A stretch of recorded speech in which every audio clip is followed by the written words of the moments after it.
আওয়ামী লীগ নিষিদ্ধের বিষয়ে বিএনপির অবস্থান অস্পষ্ট। আওয়ামী লীগ নিষিদ্ধের দাবি জানিয়েছে জাতীয় নাগরিক পার্টি সহ বেশ কয়েকটি রাজনৈতিক দল।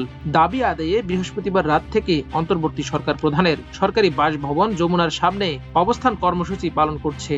এরপর বিকালে যমুনার সামনে থেকে সরে গিয়ে তারা শাহবাগ মোড়ে অবস্থান নেয়। সেখানে জামায়াতে ইসলামী সহ কয়েকটি রাজনৈতিক দল ও সংগঠন একাট্টা হয়ে অংশগ্রহণ করলেও বিএনপি সহ সম্ভাবনা দলগুলোর অবস্থান অস্পষ্ট। শুক্রবার সকালে গুলশানে দলটির স্থায়ী কমিটির সদস্য ডক্টর মঈন খান বলেন, আওয়ামী লীগ নিষিদ্ধ হবে কিনা সেটা তো বিএনপির বক্তব্যের বিষয় নয়, এটা নির্বাচন কমিশন সিদ্ধান্ত নিতে পারে, সরকার সিদ্ধান্ত নিতে পারে। যেসব রাজনৈতিক দল আওয়ামী লীগ নিষিদ্ধের কথা বলছে তারা তাদের বক্তব্য বলেছে, কাজেই এখানে আমরা বিএনপি হিসেবে তো এই সিদ্ধান্ত নেয়ার মালিক নই। আমাদের মহাসচিব ইতোমধ্যে বলেছেন এটা জনগণের সিদ্ধান্তের বিষয়, জনগণ সিদ্ধান্ত নেবে আওয়ামী লীগ নির্বাচন করবে কিনা। রাজনৈতিক বিশ্লেষকদের মতে বিএনপি দল হিসেবে আওয়ামী লীগকে নিষিদ্ধ করতে চায় কিনা তা এখনো স্পষ্ট নয়, কারণ তারা একবার বলছে আওয়ামী লীগ পালিয়ে যাওয়ার মাধ্যমে দল হিসেবে জনগণের কাছে প্রত্যাখ্যান হয়েছে, আবার বলছে আওয়ামী লীগ নিষিদ্ধ হবে কিনা সেটার সিদ্ধান্ত নেবে জনগণ। ফলে বিভিন্ন সময় তাদের নানা বক্তব্য থেকে বোঝা যায় আওয়ামী লীগ নিষিদ্ধের বিষয়ে বিএনপির বক্তব্য স্পষ্ট। আওয়ামী লীগ নিষিদ্ধে জামায়াত সহ ইসলামী দলগুলো একাট্টা। জুলাই বিপ্লবে গণহত্যায় জড়িত স্বৈরাচারী দল আওয়ামী লীগকে নিষিদ্ধের দাবিতে এবার একাট্টা হয়েছে জামায়াত ইসলামী সহ অন্যান্য ইসলামী সমমনা দলগুলো। এ দাবি আদায়ে বৃহস্পতিবার রাত থেকে যমুনার সামনে শুরু হওয়া ছাত্র জনতার আন্দোলনে ব্যাপকভাবে অংশ নেন এসব দলের নেতাকর্মীরা। শুক্রবার বাদ জুমায় যমুনার সামনে আয়োজিত সমাবেশে বক্তব্য দিয়ে আওয়ামী লীগকে নিষিদ্ধ না হওয়া পর্যন্ত আন্দোলন চালিয়ে যাওয়ার ঘোষণাও দেন তারা। পরে শাহবাগ ব্লকেটে অংশ নেন তারা। আওয়ামী লীগ নিষিদ্ধের দাবিতে বৃহস্পতিবার রাত 10টার দিকে পুলিশি বাধা উপেক্ষা করে প্রধান উপদেষ্টার বাসভবন যমুনার সামনে অবস্থান নেয় ছাত্র জনতা। খবর পেয়ে মধ্যরাতে সেখানে হাজির হন ইসলামী আন্দোলন, হেফাজতে ইসলাম, ইসলামী ছাত্র শিবির সহ বিভিন্ন ইসলামী দলের নেতাকর্মীরা। জুলাই বিপ্লবের চেতনায় উজ্জীবিত হয়ে কোনো ব্যানার ছাড়াই তারা দাবির সঙ্গে একমত হয়ে সেখানে হাজির হন।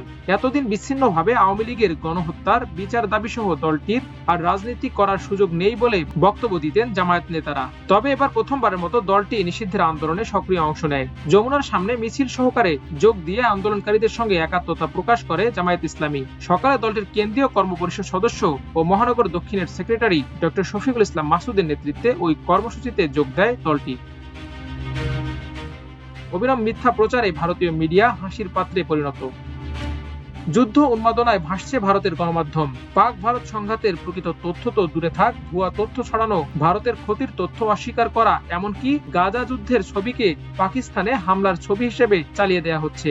ভারতের মূলধারার গণমাধ্যমগুলো চালিয়ে যাচ্ছে অবিরাম এই মিথ্যাচার। Times of India, India today, আজ তাক, এনডিটিভির মতো মূলধারার গণমাধ্যমগুলো এই দলের বাইরে নয়। ইন্ডিয়া টুডের একটি খবরের শিরোনাম ছিল, India hits Karachi first time since 1971। Karachi বন্দরে হামলার কোনো খবর পাকিস্তান বা বিশ্বের কোনো সংবাদ মাধ্যমে প্রচার করা হয়নি।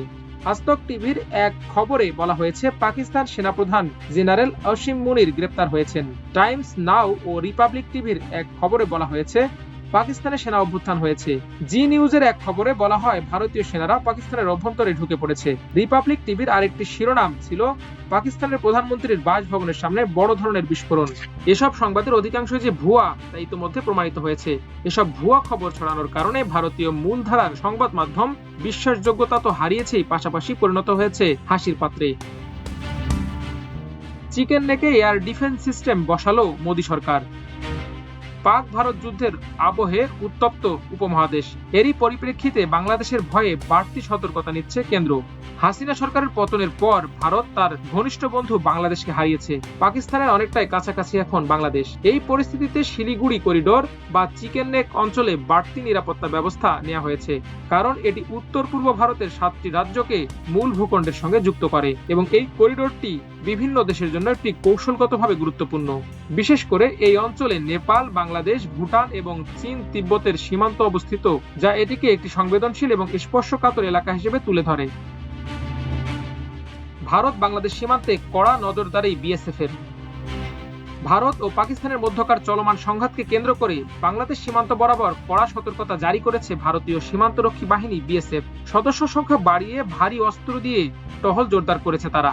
শুধু তাই নয়, পর্যবেক্ষণ টাওয়ার থেকে 24 ঘন্টা নজরদারি করা হচ্ছে। লক্ষ্য করা হচ্ছে বাংলাদেশিদের গতিবিধি।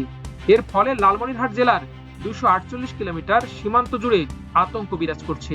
উত্তরবঙ্গের শিলিগুড়ি সংলগ্ন সব সীমান্ত এলাকায় বিএসএফ এর চৌকস সদস্যদের উচ্চ সতর্কতায় রাখা হয়েছে।